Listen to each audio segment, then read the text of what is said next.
Tahawwur राणाच्या प्रत्यार्पणाचा photo समोर आलेला आहे। झी24 तासकडे हा एक्सक्लुझिव्ह फोटो आलेला आहे। काल तहव्वूर राणाला भारतात आणलं गेलेलं होतं आणि त्याच्या या प्रत्यार्पणाचा फोटो झी24 तासच्या हाती आलेला आहे। तहव्वूर राणाला अमेरिकेमधून भारतात आणण्यात आलं आणि याच वेळी त्या प्रत्यार्पणाचा जो एक्सक्लुझिव्ह फोटो आहे तो आता झी24 तासच्या हाती आलेला आहे।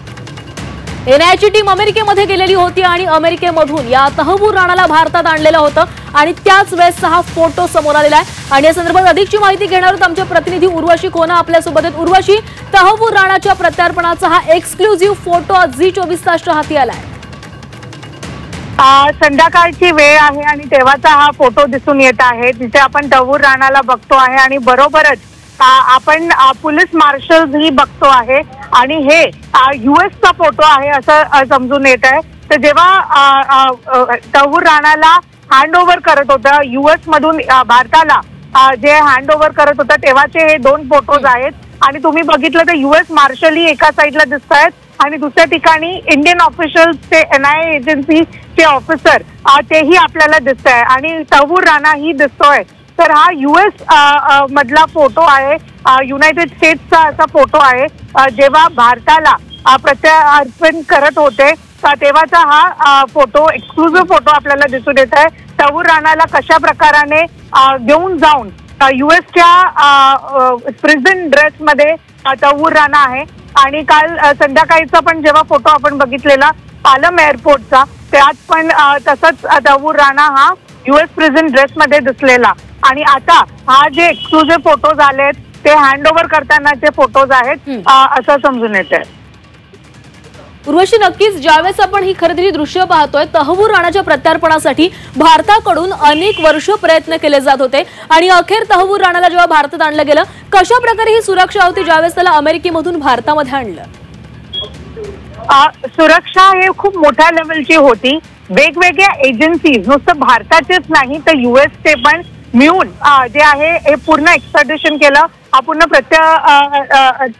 जो प्रोसेस होता ते केलं। खास करून भारताचं आपण बघितलं तर एनआयए ऑफिशियल्स हे त्यांच्यावरती जबाबदारी होती आणि एनएसजी कमांडोजची पूर्ण एक हाय प्रोफाईल टीम अशी जी आहे ती यूएस मध्ये गेलेली।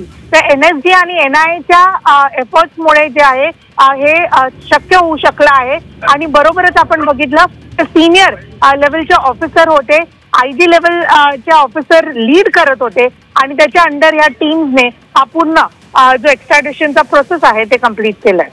नक्कीच उर्वशी, तर आपण खरं तर दृश्य बघतोय आणि खरं तर आज तहव्वूर राणा याची चौकशी केली जाणार आहे, त्याला भारतामध्ये आणलेलं आहे। एनआयए कडून आज त्याची चौकशी केली जाईल, काय या चौकशीमधून बाहेर येऊ शकतंय? खूप महत्वाच्या गोष्टी जे आहेत ते येणं गरजेचं आहे। खास करून पाकिस्तानचा काय एक वेगळा रोल असणार आहे।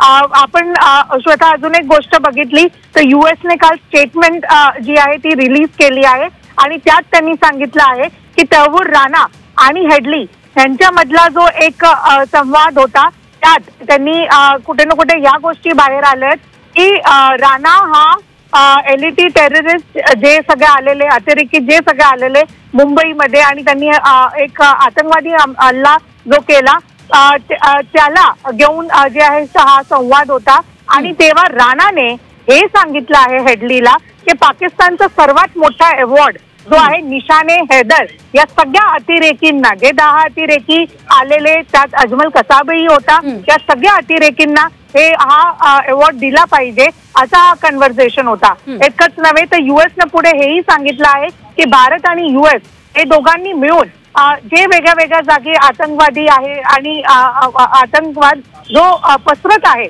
पूर्ण जगभरात त्याला संपवण्यासाठी भारत आणि यूएस एकत्र येणार आणि म्हणून ही एक्स्ट्रॅडिशन प्रोसेस स्मूथ झाली। वेगवेगळे पेटिशन्स जे आहेत तहव्वूर राणाने फाईल केले ते भारतात त्याला यायचं नाहीये, भारतात त्याला जे आहे समर्पित नाही करावं, पण यूएसच्या वेगवेगळ्या उर्वशी, तर हा एक्सक्लुझिव्ह फोटो आता समोर आलेला आहे आणि तहव्वूर राणाची चौकशी देखील केली जाईल। नेमकी या सगळ्यामध्ये पाकिस्तानची भूमिका काय असणार आहे ते देखील स्पष्ट होणार आहे। धन्यवाद तुम्ही दिलेल्या सविस्तर माहितीसाठी।